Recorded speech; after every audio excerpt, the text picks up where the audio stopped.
Let's go brief with William Wordsworth's poem Daffodils.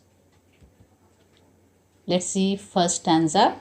I wandered lonely as a cloud that floats on high over vales and hills, when all at once I saw a crowd, a host of golden daffodils, beside the lake beneath the trees, fluttering and dancing in the breeze.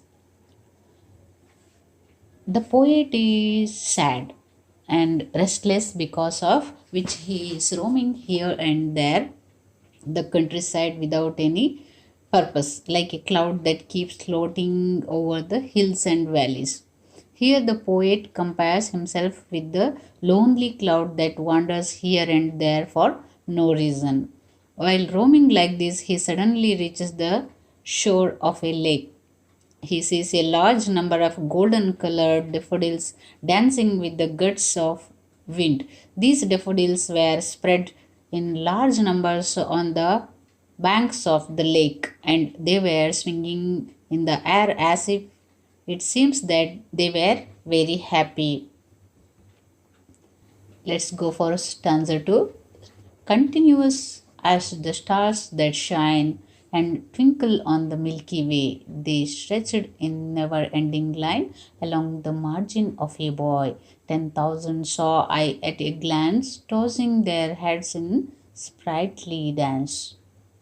Here the poet compares the flowers with the stars. Daffodils were shining like the stars as the flowers are compared to the stars. The golden daffodils were shining like the stars and twinkling in the breeze. As for the poet, the daffodils were stretched in a never-ending line and can be visible whenever he wishes to see them along the shoreline. The poet also says that these golden daffodils were moving and dancing in the breeze with happiness.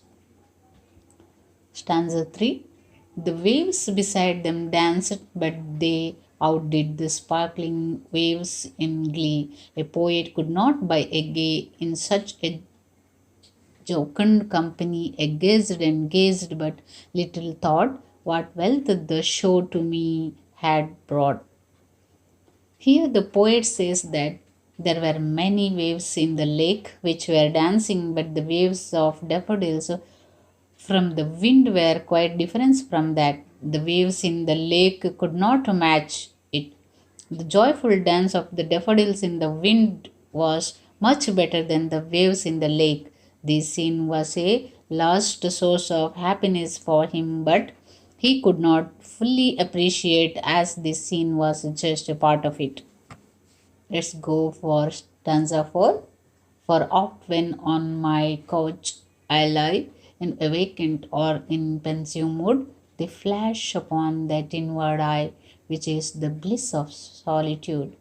And then my heart with pleasure fills and dance with the daffodils.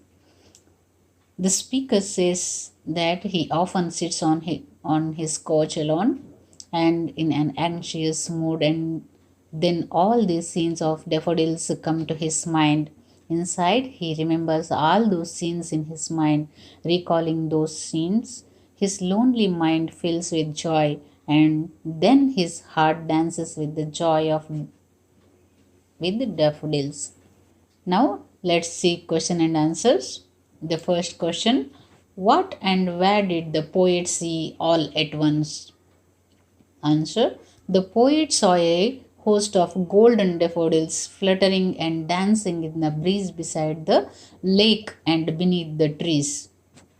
Second question: which lines in the poem tell us that what the speaker saw were present in great numbers?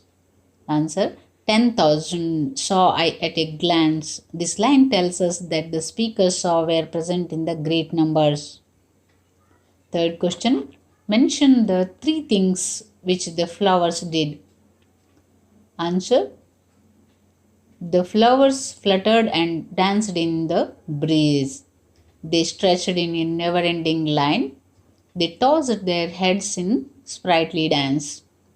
Fourth question: what did the waves do?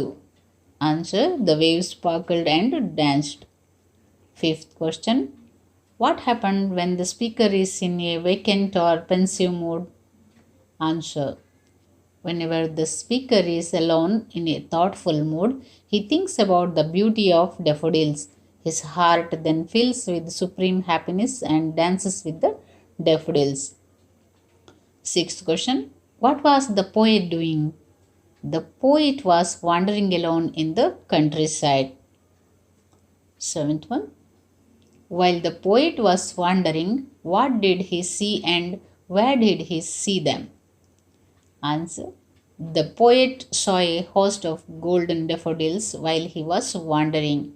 He saw the daffodils growing beside the lake beneath the trees. Next question.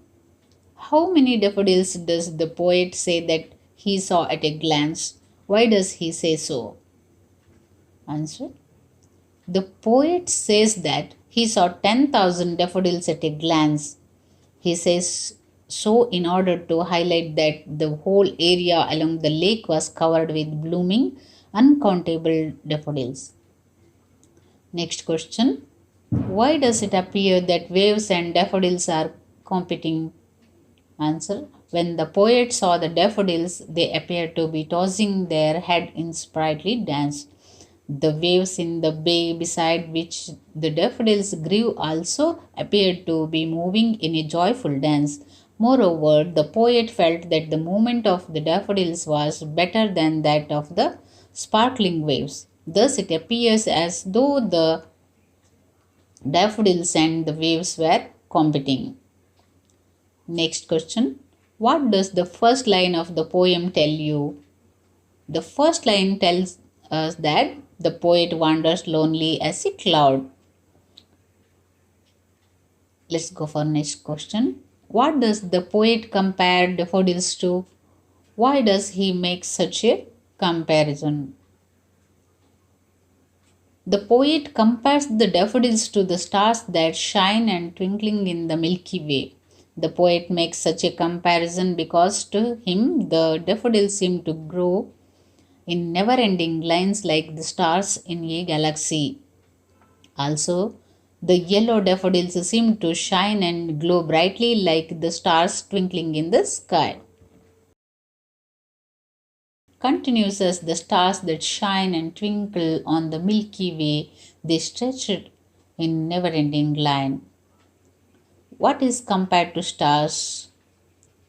Here the daffodils are being compared to stars. How do the stars appear on the Milky Way? The poet says that daffodils were twinkling like stars because they looked bright and many in numbers. What does the speaker mean when he said they stretched in never-ending line? The speaker means that daffodils were so many that they seemed endless. A poet could not but be gay in such a jocund company. I gazed and gazed, but little thought what wealth the show to me had brought. Whose jocund company does the speaker refer to? Answer. The poet refers to the daffodils whose beauty he was enjoying. What is the show referred to here? The show is the never-ending line of daffodils which were so beautiful and looked so lively. What does the speaker mean when he uses the word wealth? By using the word wealth, the poet wishes to convey that the sight of daffodils was a rich experience that not only made him happy now but even later when he recollected the scene. Now think and answer. The beauty of nature continues to bring joy to the speaker long after he visited the place. Explain the statement with examples from the poem. Let's check the answer. William Wordsworth was greatly moved by the beauty of the daffodils. Later, whenever he was pensive mood, he revived the memory of the flowers fluttering and dancing in the breeze. The very memory of the sight delighted him, and his heart experienced such supreme joy that he felt he had joined the daffodils in their sprightly dance. So, students, these are the question and answers for the poem Daffodils, written by William Wordsworth. Let's meet in next lesson. Thank you for watching.